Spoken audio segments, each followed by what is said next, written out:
60 লাখের হাট যারা 1 কোটি বানিয়েছে, 1 কোটির হাট যারা 1.5 কোটি বানিয়েছে, 1.5 কোটির হাট যারা 2 কোটিতে নিয়ে গিয়েছে, 2 কোটির হাট যারা নিজেদের বংশীয় প্রভাব খাটাবার জন্য যারা 4 কোটিতে নিয়ে গিয়েছে, এই 4 কোটি টাকা যে হাট তারা ডাক নিয়েছে, এই ডাক নেবার পরে এই টাকা যদি আমার জনগণের ঘামের টাকা দিতে হয়, তাহলে এই মাতবর চরের হাটের ভিতরে আগামীতে আমিও ইনভলভ হব। আমি এমপি হবার পরে শিবচরের কোন বাজার, কোন ঘাটের কোথাও গিয়ে আমি এবং আমার ব্যক্তিগত কোন লোক আমরা সেখানে কোনো ডাক বসাইনি, সেখানে কোনো কাগজ জমা দেইনি। কোনো হাট আমার নামে, আমার নেতৃবৃন্দর নামে শিবচরের কোনো হাট নাই। আমরা দেশে শান্তি চাই, গরিব মানুষের উপর যেন অন্যায় না হয়। যে ব্যক্তিটা সারা দিন নিজের হাতে ফসল কেটে অল্প একটা বালতির ভিতরে নিয়ে বাজারে বসে, তারও যদি সেখানে যদি সেই ব্যক্তিটার উপরে জুলুম করা হয়, তাহলে আমাদের মতো হামজালার এমপি না হয়ে রিজাইন দিয়ে বাসায় গিয়ে আঙ্গুল চুষা অনেক ভালো।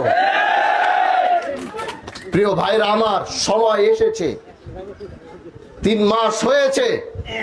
আমি কারো বদনাম করার জন্য আসি নাই। আমি কারো উপরে অন্যায় অবিচার চাপিয়ে, কারণ আমি হামজালা গরিবের বন্ধু হয়েছি, আর এই গরিব মানুষ আমাকে ভোট দিয়ে আমাকে এমপি বানিয়েছে। এজন্য এই গরিবের হক রক্ষা করার দায়িত্ব আমার থাকবে, আমাদের থাকবে ইনশাআল্লাহ। এজন্য প্রিয় ভাইরা আমার, আমি আপনাদের সাথে থেকে আমি আপনাদের পাশে থাকতে চাই। আমি এরকম একজন এমপি বলেছিলাম যে আল্লাহ যদি এমপি বানায় তাহলে ওইরকমই এমপি হব, যার মানুষ তার কাছে আসার আগে তিনি মানুষের কাছে এসে উপস্থিত হবে। আমি সেটাই করেছি। এই রাস্তা, এই ঘাট আমার কাছে 40 কোটি টাকার বরাদ্দ এসেছে। এই 40 কোটি টাকার বরাদ্দ নেওয়ার জন্য একটা মানুষের আমার কাছে যেতে হয়নি। আমি প্রত্যেকটা ইউনিয়নে গিয়ে এই 40 কোটি টাকার বরাদ্দ দিয়ে আসছি।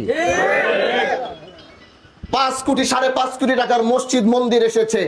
কারো আমার কাছে কোনো হিন্দু ভাইয়ের মন্দির আমার কাছে চেতে হয় নাই, কোন মুসলমান এসে আমার কাছে মসজিদ চেতে হয় না। আমি খবর নিয়ে গিয়ে সেই জায়গায় মসজিদ আর মন্দিরের বরাদ্দ দিয়ে আসছি। প্রিয় ভাইরা আমার, আমরা মানুষের রক্ত চুষতে আসি নাই, আমরা গরিবের রক্ত চুষার জন্য এমপি হইনি। যতদিন আল্লাহ এই ক্ষমতায় রাখবে, ততদিন আপনাদের অধিকার প্রতিষ্ঠা করাই আমাদের দায়িত্ব থাকবে ইনশাআল্লাহ। এজন্য আপনারা সাথে থাকবেন তো? এই রাস্তা নিয়ে অনেক কথা আমার সাথে এই এলাকার সবাই যোগাযোগ করেছে, আমাদের নেতৃবৃন্দরা।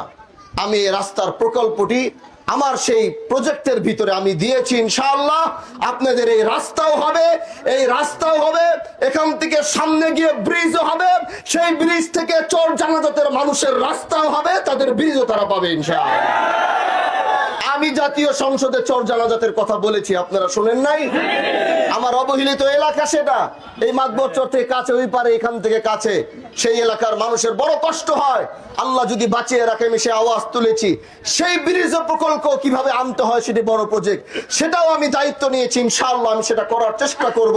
আমার দেশের গরিব মানুষ আগামীতে মাথা উঁচু করে বাঁচবে, মাথা নিচু করে বাঁচবে না ইনশাআল্লাহ। আপনারা পাশে থাকবেন, সাথে থাকবেন।